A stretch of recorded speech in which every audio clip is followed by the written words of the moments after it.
ana ta cece ku ce kun zo kun ishi yan fim yan iska akwai wata mace da ake dannewa dole, babu wanda ake turmushewa dole, duk wanda kuka ga an taba to ita ta je. Yauwa babu dalilin da zai sa ki baro iyayenki ki haɗo jakanki ki fito kuma ki ce ba za a taɓa wannan ku ba, ƙarya kike yi. Tofa labari da ɗumi sa. A karan farko wata jaruma ta fito ta tona asiri inda ta bayyana cewa bata ga laifin 'yan fim ba, domin kuwa mafiya akasari matan ne suke ba da kansu, idan ba su ba da haɗin kai ba babu yadda za a yi lalata da su. Haka zalika ta bayyana cewa wasu matan masu ne suke kawo kansu a lokacin da aka so a yi lalata da su, inda yanzu haka ta bayyana wasu sirrika a dangane da abubuwan da yake faruwa a masana'antar, inda ta bayyana cewa wani lokacin ma gwada ki za a ga za ki ba da kanki ko ba za ki bayar ba. Idan kika bayar kawai a yi amfani da ke, idan baki bayar ba sai a ce dama so ake a gwada a ga cewa kina da tarbiyya ko baki da ita.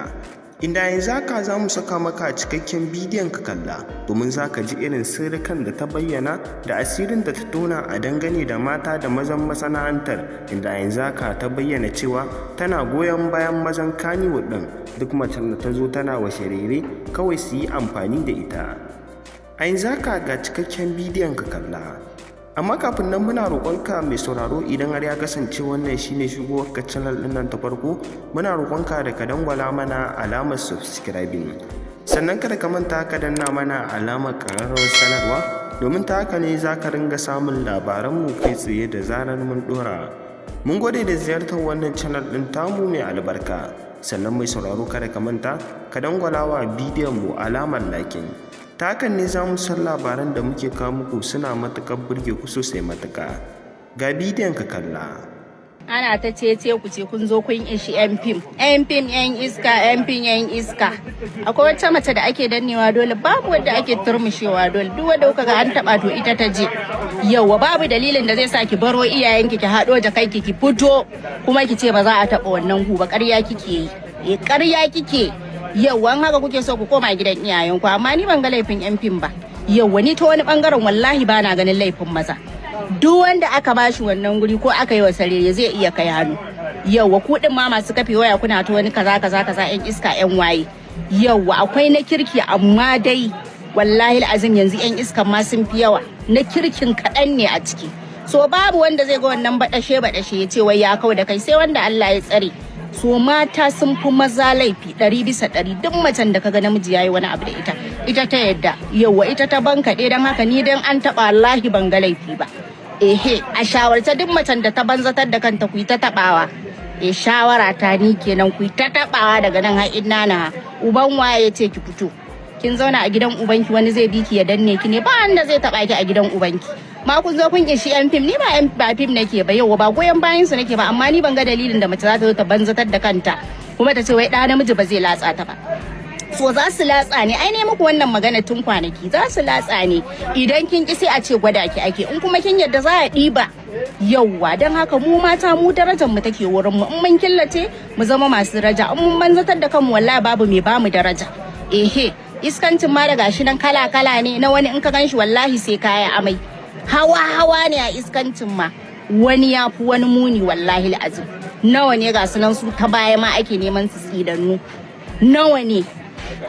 So kawai a yi shiru da baki kawai, Allah ubangiji ya shirye mu, amma duk macen da ta haɗu kayanta ta fito ta taho fim, to ke ma kin san me kika fito. Yawwa sai ki haƙuri ki kawai da kai, kin zo raba shi ne.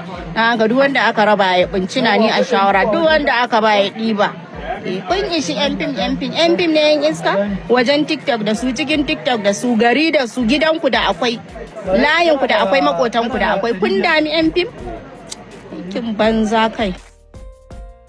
To mai sauraro, kamar yadda a yanzu haka ka kalli wannan bidiyon, na san ka ji irin yadda wannan jaruma ta bayyana wasu abubuwa a dangane da abubuwan da suke faruwa a masana'antar. Haka zalika a yanzu haka ta bayyana cewa tana goyon baya duk namijin da macen da ta zo tana mai abin da bai dace ba kawai ya yi amfani da ita.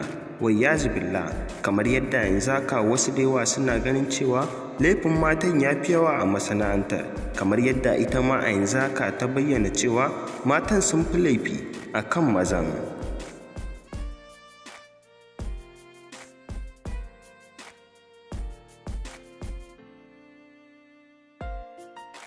A yanzu haka dai mutane da yawa suna ta maganganu akan abin da yake faruwa a masana'antar, domin kuwa duk wani ɗan masana'antar Kannywood a yanzu haka ƙalubalen da yake fuskanta kenan akan amfanin da ake da mata kafin a saka su a fim.